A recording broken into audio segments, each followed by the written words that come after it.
पैशाचं जग म्हटलं की अनेकांना वाटतं की हे खूपच गुंतागुंतीचं आहे, बरोबर? पण खरं सांगू, श्रीमंत होण्याचा मार्ग आश्चर्यकारकपणे सोपा असू शकतो. हो, आणि आज आपण J.L. कॉलिन्स यांच्या the simple path to wealth या पुस्तकातून तोच सोपा मार्ग नेमका काय आहे हे समजून घेणार आहोत. ही जी गोष्ट आहे ना, एका साधू आणि मंत्र्याची, ह्यातून एक खूप खोल विचार समोर येतो. विचार करा, आपल्याला आर्थिक स्वातंत्र्यासाठी जगायचं आहे की पैशाची गुलामी करत बसायचं आहे? आणि खरं तर हाच आपल्या आजच्या संपूर्ण चर्चेचा केंद्रबिंदू आहे. तर आज आपण काय काय बघणार आहोत? सुरुवात करूया गुंतवणुकीच्या गोंधळापासून. मग पैशाचा साधा मार्ग, कर्ज आणि FU मनी म्हणजे काय ते समजून घेऊ. त्यानंतर शेअर बाजाराला एक संधी म्हणून बघू आणि शेवटी एक असा सोपा पोर्टफोलिओ तयार करू जो अगदी कोणीही सहज बनवू शकेल. चला मग सुरू करूया आपल्या पहिल्या भागापासून.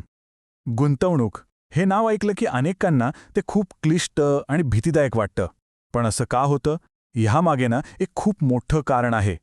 J.L. कॉलिन्स काय म्हणतायत माहितीये?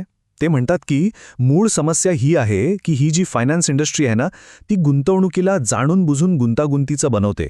आणि का? तर त्यांचं एकच उद्दिष्ट असतं, आपल्या खिशातून जास्त पैसे काढणं. हे बघा, इथे दोन मार्ग अगदी स्पष्ट दिसतायत.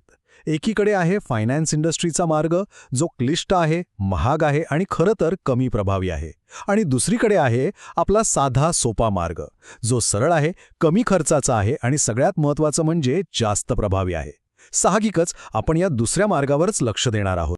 बरं, आता येतोय सगळ्यात महत्त्वाचा भाग, तो म्हणजे पैसाचा साधा मार्ग. श्रीमंत होण्यासाठी नक्की काय लागतं? काहीतरी मोठं गुपित आहे का? नाही. चला त्यामागचे अगदी सोपे सिद्धांत बघूया. श्रीमंत होण्यासाठी ना फक्त हे 3च मुख्य नियम आहेत, अगदी सोपे. पहिला, जेवढं कमावता त्यापेक्षा कमी खर्च करा. दुसरा, जी रक्कम उरते ती गुंतवा. आणि तिसरा, सगळ्यात महत्त्वाचा, कर्ज टाळा. आता हे नियम इतके साधे वाटतात की अनेकदा लोक याकडे दुर्लक्षच करतात, पण खरी जादू इथेच आहे. 50%. हो, 50%. जर आर्थिक स्वातंत्र्याकडे एकदम वेगाने जायचं असेल तर लेखक म्हणतात की आपल्या उत्पन्नाच्या तब्बल 50% बचत करण्याचं ध्येय ठेवा.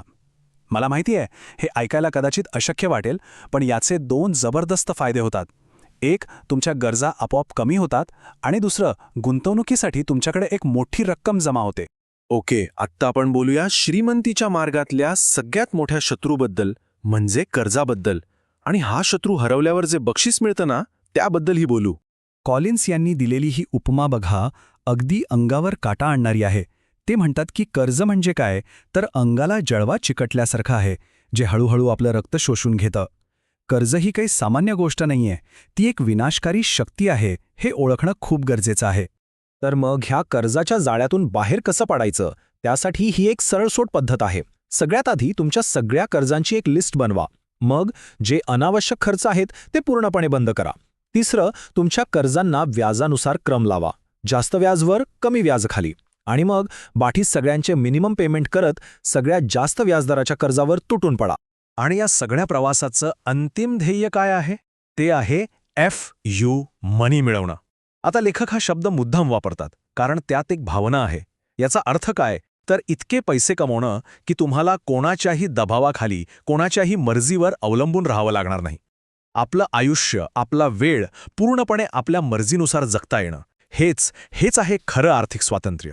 आणि FU मनीची ताकद काय असते हे या उदाहरणांवरून अगदी स्पष्ट होतं. ही स्वतः लेखक J.L. कॉलिन्स यांच्या आयुष्यातली उदाहरणं आहेत. विचार करा, वयाच्या फक्त 25व्या वर्षी त्यांनी जास्त सुट्ट्या मिळवण्यासाठी बॉसशी बोलणी केली. 1989 मध्ये जी नोकरी आवडत नव्हती ती एका क्षणात सोडून दिली. पुढे जाऊन त्यांच्या पत्नीला नोकरी सोडून घरी थांबता यावं यासाठी ते आर्थिकदृष्ट्या सक्षम होते. आणि 9/11च्या घटनेनंतर तर तब्बल 3 वर्ष नोकरी नसतानाही त्यांना कसलीही आर्थिक चिंता नव्हती. ही आहे खरी पॉवर. चला आता पुढच्या भागाकडे वळूया आणि शेअर बाजाराबद्दल जो एक बागुलबुवा मनात बसलेला असतो ना, तो दूर करूया. कारण शेअर बाजार ही भीतीदायक जागा नाहीये, उलट ते संपत्ती वाढवण्याचं एक प्रचंड शक्तिशाली साधन आहे. हे वाक्य लक्षात ठेवा. शेअर बाजार हे आजवरचं संपत्ती निर्माण करणारं सर्वात शक्तिशाली साधन आहे. आणि खरं सांगायचं तर या साधनाकडे दुर्लक्ष करून श्रीमंत होणं हे जवळजवळ अशक्यच आहे. पण मग मनात लगेच प्रश्न येतो, त्या मार्केट क्रॅशचं काय? बाजार जेव्हा कोसळतो तेव्हा काय करायचं? आणि बरोबर आहे. हीच भीती आहे जी बहुतेक लोकांना गुंतवणुकीपासून दूर ठेवते. पण थांबा, यावर एक खूप सोपं उत्तर आहे. बाजाराबद्दलची ही 3 सत्य किंवा म्हणा ना की 3 नियम हे नेहमी लक्षात ठेवायचे. पहिलं, बाजारात चढउतार आणि घसरण होणं हे अगदी नॉर्मल आहे, त्याची अपेक्षा ठेवायचीच. दुसरं, बाजार कितीही खाली गेला तरी तो नेहमीच सावरतो. आणि तिसरं, जर तुम्ही लांबचा विचार केलात तर बाजाराचा एकूण ट्रेंड हा नेहमी वरच्या दिशेनेच असतो, नेहमी.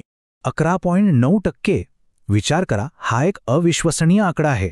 1975 ते 2015 या 40 वर्षांच्या काळात शेअर बाजाराने सरासरी दरवर्षी 11.9% इतका परतावा दिला आहे.